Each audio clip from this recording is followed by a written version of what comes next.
За сайн бацгаана уу? Сонсож байгаа үе мэндийг хүргэе. Та яг одоо Монголд болсон үнэн бодит гэмт хэргийн талаарх ямар ч чадаа хачир авахгүй шууд хүргэдэг сувгийг сонсож байна. Хэрвээ та манай сувгт бүртгүүлээгүй байгаа бол яг одоо сувгаад агаад хажууд нь ах хонхыг идэвхжүүлээрэй. Тэгснэр та манай дараагийн дугаарыг цаг алдалгүй хүлээн авах болно. Тэгээ өнөөдрийн дугаарт нэгэн одоо маш харамсалтай хэргийн талаар ярихад бэлэн болсон байгаа. Төрсийн хүү 2 арх хэрэглээд үүний дараа үүссэн эмгэнэлт хэргийн талаар та бүхэнд сэрэмжлүүлэг болгох үүднээс хүргэх болно. Тухайн хэрэгт гарч буй хүмүүсийн нэрсийг түгээмэл нэрсээр ойлгомжтой байлгах үүднээс орлуулан хүргэж байгаа гэдгийг санаарай. За ингээ бүгдээрээ хэрэг рүүгээ орцгоё. Шүүгдэгчийн биеийн байцаалтаас хэрэгээ эхлүүлцгээе. Шүүгдэгч нь Монгол улсын иргэн Улаанбаатар хотод 1991 онд төрсөн. Хэрэг хүлдэх үедээ 29 настай байсан. Эрэгтэй дээд боловсролтой, зочид буудал, зоогийн газрын удирдлага мэргэжилтэй. Эрхэлсэн тодорхой ажилгүй байжээ. Холбогдсон хэргийн талаар дурдахад шүүгдэгч Бямбан согтууруулах ундааны зүйл хэрэгэлсэн үедээ 2020 оны 3 дугаар сарын 10-наас 11-нд шилжих шөнө өөрийн төрсөн ихтэй маргалдаж улмаар биед нь 3 удаа хутгалж 1 удаа зүсэж алсан гэмт хэрэгт холбогджээ. Ингээ бүгдээрээ хохирогчийн хууль ёсны төлөөлөгчийн шүүхийн хилцүүлэг төгсөн мэдүүлгээс сонсцгоё. Шүүгдэгч Бямбан миний том эмэгтэй дүүгийн ганц хүүхэд юм аа. Уг нь их зөв хүүхэд байгаа юм. Архил юм болгочихлоо. Миний зүгээс нэхэмжлэх зүйл байхгүй. Шороонд болсон хүнийг босгоод ирэхч биштэй. Шүүгдэгчэд гомдолгүй, нэхэмжлэх зүйлгүй, оршуулгын зардлыг ах дүүнэр нь төлсөн. Талигаач хаяа согтууруулах ундааны зүйл хэрэгэлдэг байсан гэх боловч би ууж байхыг нь хараагүй. 2020 оны 3 дугаар сарын 11-ний өглөө 9 цаг өнгөрөөгөөд над руу эрүүгийн цагдаагийн газраас ярьж байна. Охинтой чинь ярьчихлаа. Охиноосоо асуугаарай гэж хэлсэн. Тэгээд охиноос асуухад төрсөн дүү их туяаг нас барсан байна. Би ажилласаа гарч байна. Гэрт нь очие. Имэд битгий хэлээрэ гэж хэлсэн. Бямба ээжигээ их асардаг. Ээжигээ ажиллаа тараад ирэхээр хоол ундыг нь хийгээд өчөгдөг. Амралтын өдөр гой хоол хийж өгсөн гэдэл талигаач маань ирэхээрээ хүүгээ магтаж ярьдаг байсан. Бямба өөрөө янз янзын хоол хийх дуртай хүүхэд байгаа юм. Сүүлийн үед арх хэрэглээд байдаг болчихсон. Бямба үе арх уугаад байна гэж хэлж байсан. Арх ухаар сэтгцэд орчихдог. Их тавтаргүй. Гарч ороод хэвт гэхээр хэвтэхгүй, юм хийж байгаа үйлдэлээ мэдэхгүй, маргааш нь загнуулдаг гэх мэдүүлгийг өгчээ. Тухайн үед юу болсон талаарх хэрэг явдлын тухай хэрэг гарахаас өмнө хамт байсан гэрчийн мэдүүлгээс та бүхэнд хүргэе. Гэрч тэлмүний мэдүүлгээс манай найз Бямбагийн утас түрүүжийн 5 дахь өдрөөс хойш холбогдохгүй байсан. Тэгэхээр нь өчигдөр буюу 2020 оны 3 дугаар сарын 10-ны өдөр 15 цагийн үед гэрийнх нь гадаа очиод Бямбаг дуудаж орилсон чинь Бямба гарч ирсэн. Тэгээд утас чинь яагаад холбогдохгүй байгаа юм бэ гэсэн чинь ээж дугаараа хийгээд барьж байгаа гэсэн. Тэгээд би ийшээ амгалан зах орж юм авах гэж байна. Орой хүрээд ирээ гэж хэлээд явсан. Тэгээд амгалан зах орчхоод гэртээ хараад хоол унд хийгээд оройн 20 цаг 30 минутын үед амгалан амарч ах газарт эхнэр хагалгаанд ороод хэвтэж байсан болохоор хоол аваачиж өгсөн. Тэгээд тэндээс гараад 21 цаг 20 минутын үед Бямбагийн гэрийн гадаа очиод машиныхаа сигналыг дарсан чинь Бямба хувцсан өмсөд гараад ирсэн. Тэгээд машинд төв замаар явж байгаад хоёулаа жаахан таксинд явах уу гэж ярилцсан. Тэгээд за өнөөдөр хөнгүйч байна да гэсэн чинь Бямба үг нь баар сав онгорхой бол бааранд орчмоор өдөр байна да гэж хэлсэн. Тэгээд бит хоёр ганц муухар болоод манад очиж миний машиныг хашаанд тавиад доошоо 16 дугаар хорооллоос салгаад 16 дугаар хорооллын хойд талын дэлгүүрээс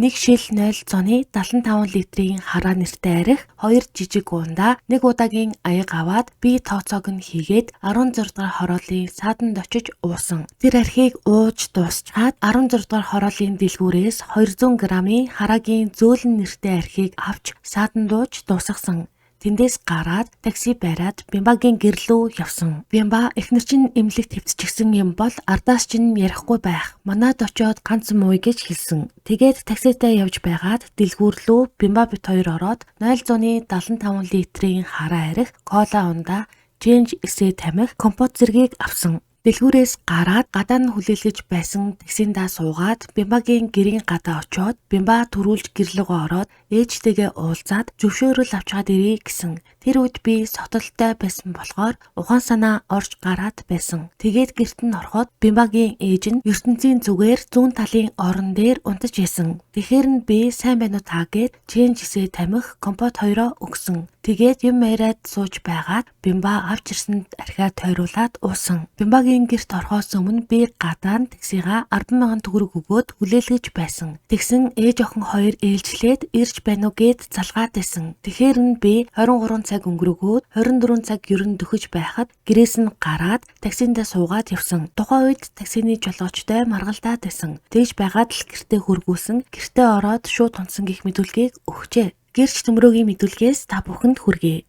2020 оны 3 дугаар сарын 10-ны орой эхнэрийн хамт гэртээ байж байсан. Нойр хүрэхгүй унтаагүй сэрүүн байж байсан. Тэгтэл шөнө 03 цаг өнгөрч байхад гадна төмөр ахаа гэд орилоод байсан. Би эхнэрийнхээ хамтаар хаалгаа тайлаагүй. Гэртээ дотроо камераараа хартал манай хашааны хаалгыг түлхэж байгаад явсан. Удалгүй манай гадна хашааг давж орж ирсэн ба хяналтын камераар харж байгаад хинбэ гэхэд Бямба байна гэж хэлсэн. Хаалга нээн оруулж гэрлээ асаагаад гарахад Бямба сааралынгийн өмд харангийн готал харангийн күртэгтэй байсан. Тэгээд би ийм орой юу хийж яваа юм бэ гэхэд би танад байрлаж ажиллаж амьдрахаар шийдлээ гэж хэлсэн. Би тухайн үед сохтуу байсан. Тэгээд чамайг манад ажиллахад дургуйцах зүйл халгаа. Гэхдээ ингэж сохтуу арх уугаад байхаар ажил хийж чадахгүй шүү дээ гэхэд би уухгүй ажиллаж чадна гэсэн. Тэгээд би өмсөн хувцсыг нь хараад яасан нэмгэн явж байгаа юм бэ гэхэд юм яриаггүй. Тэгээд орж ирэхдээ харангийн цүнх үүрчгсэн байсан. Цүнхээ газар тавьсан. Би өмдөө солиотхыг гэж хэлээд цүнхнээсээ өмд гаргаж сольсон. Тэгээд манай үйлчилгээний зааланд байх би засах газар орж гар нүр угаагаад гарч ирээд би гэрээ галлах хэрэгтэй байна. Ээж нүүрс зөөж чадахгүй. Тэгээд нэг мөр хүрээд ирээгээд гараад явсан гэх мэдүүлгийг өгчээ.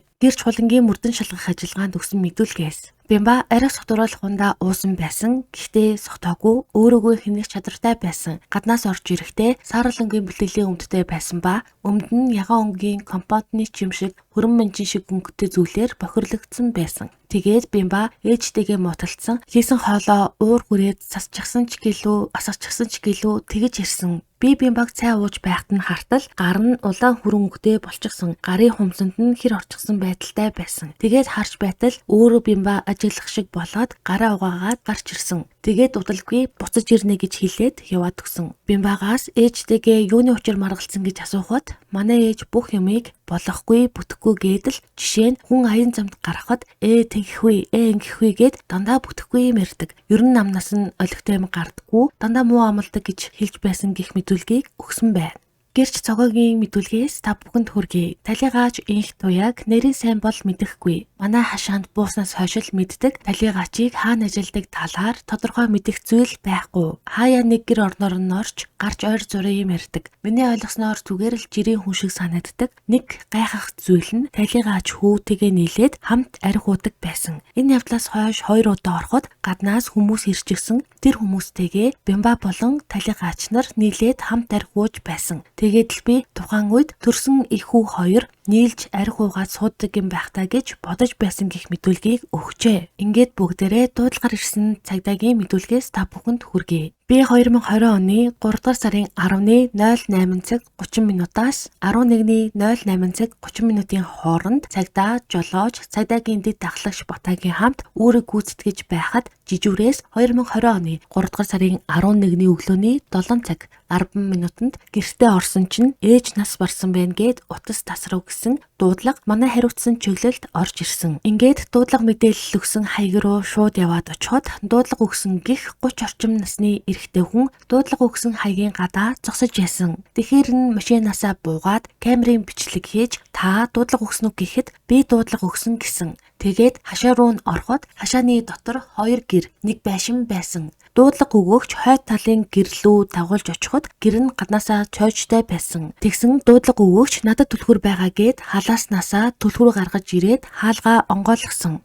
Тэгээд бичлэгээ хийсэн хэвээр гэрт нь яваад ороход гэрийн ертөнцийн зүгээр зүүн талын орон дээр баруун талаараа ташуулдаад цус гарсан байдалтай эмэгтэй хүн хэвтэж байсан. Тэгэхээр нь буцаж гараад гэрийн гадаа байхдаа жижүүрийн ахлах руу утсаар мэдэгдээд жижүүрийн шуурхай бүрэлдэхүүнтэй уулзуулаад хэргийн газрын хамгаалалт аваад бүрэлдэхүүн үзлэг хийсэн. Дуудлага өгөгч бол эрүүл байсан юу болсон талаар гэрээс нь гарч ирээд асуухад дуудлага өгөгч би өчигдөр орой ээжтэйгээ маргалцсан. Тэгээд би ээжийг гэрт нь үлдээгээд хаалгаа гаднаас нь төвчээд ажил руугаа явж хаад гэртээ ирсэн чинь нэг дэлгүүрээ марцсан байсан. Тэгэхээр нь би тооноороо ороход манай ээж нас барсан байдалтай байсан. Тэгэхээр нь би юмд хүрч болохгүй гэж бодоод буцаж тооноороо гараад цагдаад дуудлага өгсөн гэж хэлсэн гэх мэдүүлгийг өгчээ. Шүүх шинжилгээний үндэсний хүрээлэнгийн шинжээчийн 2020 оны 4-р сарын 3-ны өдрийн 689 тоод дүнэлтээс хүргэе. Талигачийн цогцос хийсэн шинжилгээгээр хүзүүний зүүн талд зүүн бамбай болчирхай, улаан хоолой, баруун гүрээний тараагур суцыг тасалсан хадгагдаж зүсэгдсэн шарах, зүүн буглаг, цээжний хөндийн зүүн талд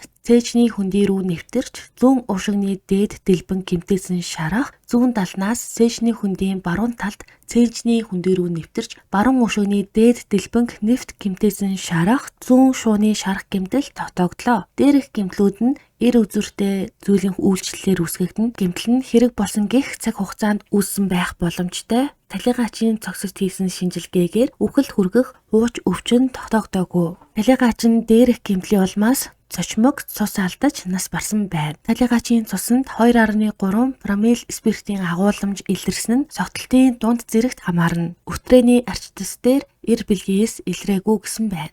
Шүүх сэтгэц эмгэг судлалын шинжээчийн Бямбат хийсэн сэтгцийн дүнэлтээс хүргэе. Бямбат сэтгцийн ямар нэгэн өвчнгөө өөрийн үйлдэлийг ухамсарлан ойлгож удирдан жолоодох чадвартай. Сэтгэц мэдрэлийн хувьд мэдүүлэг өгөх чадвартай. Одоо сэтгцийн ямар нэгэн өвчнгөө байна. Сэтгцийн хувьд хэрэг хариуцах чадвартай байна гэсэн дүнэлтийг гаргажээ. Одоо бүгдээрээ шүүгдэж Бямбагийн өгсөн мэдүүлгээс сонсцгоё. 2020 оны 3 дугаар сарын 10-ны өдөр манай найз Тэлмүү манай гэрт ирээд Тэлмүүний Перус 20 маркийн машинтай Тэлмүүний гэрлөө яваад машиныг нь хашаанд тавьчаад 16 дугаар хороол руу алхаж яваад 16 дугаар хороолын хойд талын автобусны буудлын арын хотгоны зүүн тал байдаг дэлгүүрээс 0.75 литрийн хараа арх 2 жижиг 0.5 литрийн фүзди унтаа аваад 16 дугаар хороолын 13 дугаар байрны урд талын сааданд орж нэг шил архиа хуваагаад уусан. Арх ууж дуусчаад байрны хажуугийн дэлгүүрээс 200 г-ийн хараа арх аваад сааданд дуугаад Тэлмүүн бит хоёр ярилцаж байгаад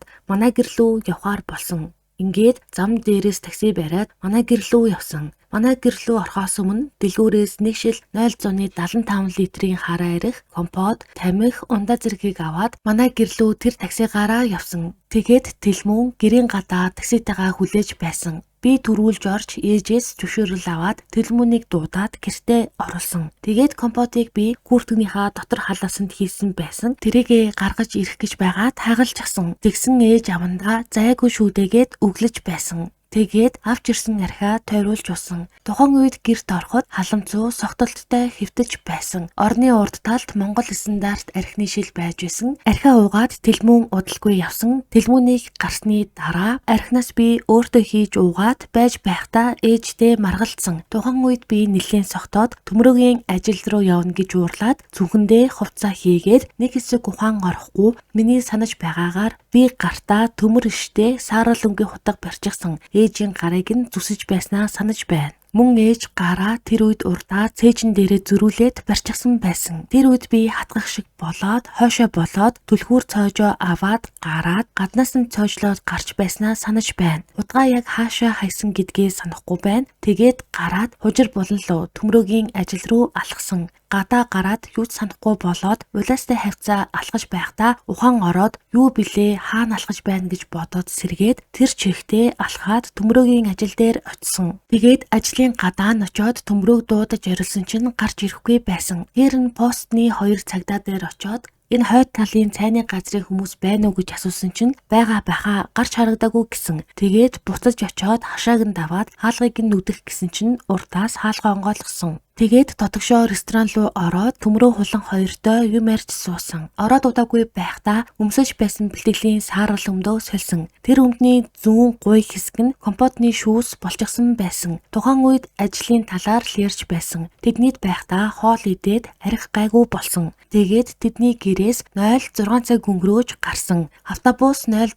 цагт явдаг гэд төмрөө хэлсэн. Гараад зам дагаад алхаж байхад 1000 төгрөгөөр явдаг унаа ирээд намайг авсан. Оргил худалдааны төвийн харалтаа буугаад урагшаа зам дагаж алхаад гэртээ очиход гэрийн хаалга гаднаасаа цоожтой байсан. Онгойлгох гээд өөрийнхөө халааснуудад түлхүүрээ хайхад олдохгүй байсан. Тэгээд хаалга төгшөөд ээж хаалгаа гэж орилоход дуугарахгүй байсан. Тэгэхээр нь гэрийнхээ зүүн талаар авираад тоонороо гэрлүүгээ орсон. Намайг ороход ээж нэл цус болчихсон хэвтэж байсан. Бид нь хүрэх гэснээ айгаад хүрээгүй. Буцаж гарахаасаа өмнө зүү утасны хайрцагнаасаа илүү дэлгүүр аваад тоонороо гараад хажуу талын хашааг давж ороод хаалгыг нь нүдэхэд онгойлохгүй байсан. Тэгэхээр нь буцаж өөрийнхөө хашаанд ороод хаалгаараа гараад гудамжинд дэсэн хүүхдийн утсыг гуйгаад цагдаа руу залгаад дуудлага өгсөн. Тэгээд гудамжиндаа байж байхад цагдаа нар ирсэн гэх мэдүүлгийг өгчээ. Шүүгдэгч Бямбад Эрөөгийн хариуцлага хүлээлгэхэд Эрөөгийн хуулийн ерөнхий ангийн 6-5, 6-6 дугаар зүйлүүд заасан өнгөрүүлэх болон хүндрүүлэх нөхцөл байдал тогтоогдоогүй бөгөөд шүүгдэгчийн хувийн байдал, хэмт хэрэг үйлдэгдсэн нөхцөл байдал, учруулсан хохирол, хор уршгийн шин чанар зэргийг тал бүрээс нь харгалзан үзэж шүүгдэгч Бямбаг Эрөөгийн хуулийн тусгай ангийн 11-р зүйлийн 2 дахь хэсгийн 2-ын 1 дахь заалтад зааснаар 20 жилийн хугацаагаар хорих ялаар шийдгэж уг хорих ялыг хаалттай хорих байгууллагад илүүлэхээр шийдвэрлсэн байна.